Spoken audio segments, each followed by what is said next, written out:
दोस्तों, Instagram reel के ज़माने में वायरल होने का क्रेज़ लोगों में गजब है। कुछ लोग अच्छा कंटेंट देकर फेमस होने की ख्वाहिश रखते हैं तो कुछ सामान्य। लेकिन इन दोनों लोगों की श्रेणी के बीच एक वर्ग वो भी होता है जो ये मान चुका है कि ऐसे प्लेटफॉर्म पर बिना अश्लीलता किए आगे बढ़ा ही नहीं जा सकता है। ऐसे लोगों की मानसिकता ही है कि आज रील का प्रयोग घातक होता जा रहा है। हाल ही में एक बहुत ही अजीबोगरीब मामला सामने आया है। एक भारतीय लड़की ने सोशल मीडिया पर अपना रेट चार्ट साझा कर लिया है और इस रेट चार्ट में उसने अपने साथ कॉफी पीने से लेकर डिनर करने, शॉपिंग करने, खाना बनाने और वीकेंड पर साथ रहने तक का रेट तय कर दिया है। सबसे कम 1500 रुपए है और उससे अधिक 10,000 का प्राइस तय किया है। ये बिल्कुल ऐसा ऑफर है जैसे कि किराए पर गर्लफ्रेंड दी जा रही हो, जहां आप चाहें तो लड़की का किराया देकर उसे अपनी दोस्त बनाकर घुमा सकते हैं। अब इस पोस्ट को देखने के बाद सबसे बड़ा डर ये उठता है कि लड़कियां कैसे इंस्टा की दुनिया में खुद को आधुनिक दिखाने के लिए कंटेंट और अपनी अस्मिता के बीच का फर्क नहीं समझ पा रही हैं। दूसरा ये कि अगर चुनिंदा लड़कियां ऐसा रील की दुनिया में फेम पाने के लिए करने भी लगी हैं और उनकी वीडियो इंस्टा पर वायरल हो भी गई हैं, तो इसके ट्रेंड बनते ही इसका असर क्या होगा। अमूमन इंस्टा पर रील्स की दुनिया में यही पैटर्न फॉलो होता है कि जब किसी का ओरिजिनल कंटेंट वायरल होता है तो उसके बाद लोग उसे कॉपी करते हैं और उसे कॉपी पेस्ट करके अपनी वीडियो बना लेते हैं और इस तरह एक ट्रेंड सेट हो जाता है और इसके बाद देखा यह जाता है कि उसके ही जैसे तमाम वीडियो इंस्टाग्राम फीड पर दिखने लगती हैं। अब चूंकि जिस लड़की की हम बात कर रहे हैं उसके अकाउंट से इस वीडियो को करीबन 14 मिलियन व्यूज मिल चुके हैं, तो जाहिर सी बात है कि ये कम लोगों ने नहीं देखा होगा और ना ही कम इस पर प्रतिक्रियाएं दी हैं। इस वीडियो के बढ़ते व्यू लड़की के लिए खुशी का कारण जरूर हो सकते हैं क्योंकि उसने इसे बनाया है इसीलिए, लेकिन हमारे और आपके लिए ये चिंता का कारण होना चाहिए क्योंकि सोचिए, अगर वायरल होने की इच्छा में बैठी लड़कियों की जमात अगर इस ट्रेंड को फॉलो करने लगे तो क्या होगा। जरूरी नहीं कि ऐसा सब लोग कर सकते हैं, पर अगर कोई एक दो सामान्य लड़कियां भी वायरल होने के कारण ऐसा करती हैं तो हम समझ सकते हैं कि एक रील के चक्कर में लड़कियां बर्बाद हो रही हैं या इसका क्या दुष्प्रभाव पड़ रहा है। और आप कल्पना कर पाते हैं कि क्या घर में बैठे सामान्य लड़की सोशल मीडिया पर ऐसे ट्रेंड फॉलो करने के चक्कर में अपने रेट चार्ज बताकर डाल रही है या फिर बता रही है कि लोग उसे गर्लफ्रेंड बनाने का कितना रुपए दे सकते हैं या फिर उसके साथ समय बिताने के लिए कितने रुपए दे सकते हैं। कहना गलत नहीं है कि धीरे धीरे लोग सोशल मीडिया के प्रति काफी ज्यादा सतर्क भी हो रहे हैं, लेकिन इन सतर्क लोगों की तादाद से ज्यादा जमात उनकी बड़ी है जो इससे बुरी तरह ग्रसित हैं। अलग से किसी एक अकाउंट का नाम ना भी लिया जाए तो आपने अपने आसपास या फिर रील्स फीड में जरूर छोटी छोटी लड़कियों को ऐसी वीडियोस बनाते हुए जरूर देखा ही होगा जिसमें कि टैलेंट कम होता है पर अश्लीलता काफी ज्यादा नजर आती है और व्यूज लाखों में पहुंच जाते हैं। लोग इसका विरोध करने की बजाय इसका समर्थन करते हैं, इसे ट्रेंड मानते हैं और खुद भी उसमें छलांग लगा लेते हैं और उसे खुद से ज्यादा वायरल कर देते हैं। आज हाल यहाँ तक पहुंच चुका है कि रील्स की दुनिया में पहचान बनाने के लिए लड़कियां खुद अपना रेट चार्ट बना रही हैं और उसको पब्लिकली पोस्ट भी कर रही हैं। उनके लिए शायद ये मजाक हो या फिर वो ये जानती हो कि पोस्ट के बाद मिलने वाले रिएक्शन से कैसे डील करना है, लेकिन जरूरी नहीं कि उनकी वीडियो देखकर जो बाकी की लड़कियां प्रभावित हो रही हैं उन्हें भी ये सब कुछ आता ही हो। उनके लिए तो ये ट्रेंड घातक साबित हो सकता है ना। वहीं समाज उन्हें किस नजर से देखेगा, क्या इस पर किसी ने विचार किया है? इस पर भी विचार होना बेहद जरूरी है। कुछ लोग शायद इस रील को मुद्दा बनाने पर यह सोचें कि लड़कियों के मॉडर्न होने पर सवाल खड़े किए जा रहे हैं, उनकी आज़ादी छीनी जा रही है, या फिर कुछ और भी लोग हैं जो इसे गलत समझेंगे। मगर आप खुद एक बार इस पर विचार कर देखिए, क्या इंस्टाग्राम पर इस तरीके से रील बनाकर डालना, फिर अपना खुद का रेट चार्ट लोगों के साथ शेयर करना आज के समय में लड़कियों की ज़रूरत है, या फिर शिक्षा पाकर या स्किल सीखकर अपनी मजबूत पहचान बनाने की ज़रूरत है और किस तरीके से नाम कमाना चाहिए ये भी सीखना चाहिए। सोशल मीडिया आभासी दुनिया है जो कि आज नहीं कल जीवन से शायद गायब हो जाएगी और हम शून्य रह जाएंगे। उस समय के लिए हमने सोचा है कि क्या इस दुनिया से गायब होने के बाद हम समाज में कैसे रहेंगे, क्या हम तैयार होंगे कमाई के लिए, खुले में अश्लीलता फैलाने के लिए, क्या हमारे लिए इस तरीके से वीडियोस बनाकर सबके सामने दिखाना ये सारी चीज़ें गलत नहीं होंगी।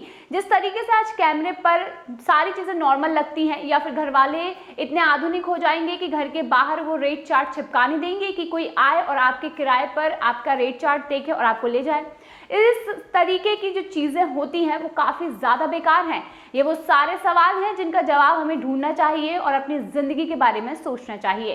पहले लोग सोशल मीडिया का इस्तेमाल खाली समय में मनोरंजन के लिए किया करते थे, लेकिन अब धीरे धीरे वो समय आता जा रहा है जो कि सोशल मीडिया से खाली होकर लोग अपने जीवन में बाकी कामों को करते हैं। हमारा ये रवैया हमारे लिए, हमारी पीढ़ियों के लिए काफ़ी ज़्यादा खतरनाक साबित हो सकता है। लड़कियों को आज ये समझने की ज़रूरत है कि सोशल मीडिया सिर्फ एक मनोरंजन का माध्यम है और इसके लिए अपनी ज़िंदगी समर्पित कर देना कहीं से भी उचित नहीं माना जाता है। जैसे कि टिकटॉक बैन हुआ, अगर आने वाले समय में किसी भी कारणवश ये प्लेटफॉर्म भी बंद हो जाए, इंस्टाग्राम बंद हो जाए, तो सोचिए कि आसपास के लोगों में आपकी क्या इज्जत होगी या फिर आपकी क्या छवि बनेगी। आसपास के लोग आपका उतना ही सम्मान करेंगे जो आप दिखाना चाहते थे? क्या आपकी निजता सच में निजी रह जाएगी या फिर आप उतना ही ओपन होकर लोगों से मिल पाएंगे जितना आपने अपने आप को सोशल मीडिया पर रिवील किया हुआ है? रील से लगाव का दुष्प्रभाव है कि लोग अपने परिजनों से दूर होने लगते हैं और उनकी जिंदगी में दोस्त या फिर बचते नहीं हैं, या फिर जो बचे हैं वो सिर्फ इसलिए हैं ताकि सोशल मीडिया के कंटेंट में वे काम आ सकें। डिप्रेशन और अकेलापन लोगों को सोशल मीडिया के ज़्यादा इस्तेमाल से पहले के मुताबिक काफ़ी ज़्यादा अधिक घेरने लगा है। वहीं घर वाले अपने बच्चों को ये सोचकर कुछ नहीं करने देते हैं या फिर कुछ नहीं कहते हैं, क्योंकि उन्हें लगता है कि बच्चों को उनकी आज़ादी देना काफ़ी ज़रूरी है और उनकी यही सोच बच्चों को छोटी उम्र में वो सब करने दे देती है जो कि उनके करियर और भविष्य के लिए काफ़ी ज़्यादा खतरनाक होती है। लेकिन जब उनकी इसी हरकत से पैसे आने लगते हैं तो माता पिता को वो उचित लगने लगता है और उन्हें वो अच्छा लगने लगता है। उदाहरण इसी लड़की के इस पोस्ट से समझिए जिसने अपना रेट चार्ट साझा किया है। लड़की जब एक सामान्य कंटेंट बना रही थी तो उसकी रील पर 5 से 7 व्यूज आते थे, फिर धीरे धीरे उसकी रील के 28 से 30 हज़ार व्यूज पहुंचे और जब उसने ऐसा कंटेंट पोस्ट किया जिससे कि उसकी छवि भी धूमिल हो रही है और भारतीय समाज पर भी काफ़ी ज़्यादा गलत असर पड़ रहा है, तब उसकी रील पर 14 मिलियन व्यूज आ चुके हैं। अब इस रील के बाद से लड़की के अकाउंट की रीच ने जोर पकड़ा हुआ है। 1 से 2 लाख व्यूज तो आ ही रहे हैं, इसके साथ ही लोग उसे देखना पसंद कर रहे हैं। जाहिर है कि ऐसा रिस्पॉन्स देख वो लड़की ऐसे कंटेंट को ही आगे प्रमोट करेगी। हो सकता है कि इस दौरान लोग उसकी आलोचना करें या फिर उसे समझाएं, लेकिन इन दोनों स्थितियों में उस पर चर्चा भी होगी और इंटरनेट की दुनिया में यही वायरल होने की परिभाषा भी बताई जाती है। फॉलोवर्स को 10,000 हैं वो 1 लाख होंगे, फिर उसे प्रमोशन मिलेगा, कोलैब मिलेगा और पैसे आएंगे और इसी तरीके से जस्टिफाई कर दिया जाएगा कि जो उसने किया है वो काफ़ी सही है, वो मेहनत है। माता पिता को भी लगेगा कि लड़की ने अपनी पहचान बना ली है, वहीं उसे फॉलो करने वालों के लिए वो एक उदाहरण बन चुकी है और इसके साथ ही काफ़ी ज़्यादा फेमस होती चली जाएगी। इस पूरी प्रक्रिया में जो छाप बनेगी वो सिर्फ ये वायरल होने के लिए कि ऐसे ही कंटेंट काम आते हैं, जबकि हकीकत तो ये है कि सोशल मीडिया पर फेमस होने के लिए अश्लीलता फैलाना काफ़ी ज़्यादा मानक नहीं है और लोगों ने इसे ऐसा बना दिया है कि मानो कुछ लड़कियां वाकई अपने टैलेंट के दम पर लोगों को इन्फ्लुएंस कर रही हैं। हाल ही में कांस फिल्म महोत्सव में पहुंची नैन्सी त्यागी इसका प्रत्यक्ष उदाहरण भी है। उन्होंने भी इंस्टाग्राम चलाया, उनके आगे भी ऐसे कंटेंट आए होंगे, मगर उन्होंने वायरल होने के लिए उस कंटेंट को फॉलो ना करके अपनी प्रतिभा को इंस्टा के माध्यम से उभारा है और दुनिया की नज़र में वे तब सामने आई जब वो कांस फिल्म महोत्सव में पहुंची। आज उनके टैलेंट पर हर मीडिया में काफ़ी ज़्यादा जगह बन चुकी है। देखा जाए तो नैन्सी ने समय के साथ अपने टैलेंट का प्रचार किया था और इसी तरह अंकित बयानपुरिया को देखिए, फिटनेस रील्स बनाकर उन्हें पीएम मोदी से मिलने का भी मौका मिला। वहीं बड़े मंच से लोगों को वो ये संदेश दे पाए कि व्यायाम जीवन में कितना ज्यादा जरूरी है। इसके अलावा छोटा बच्चा भक्त भगवान भागवत को शायद आपने देखा होगा। वो बच्चा कम उम्र का है पर उसके ज्ञान का प्रसार सोशल मीडिया से होता है, तो बड़े बड़े धार्मिक जगहों पर उसका स्वागत भी किया जाता है।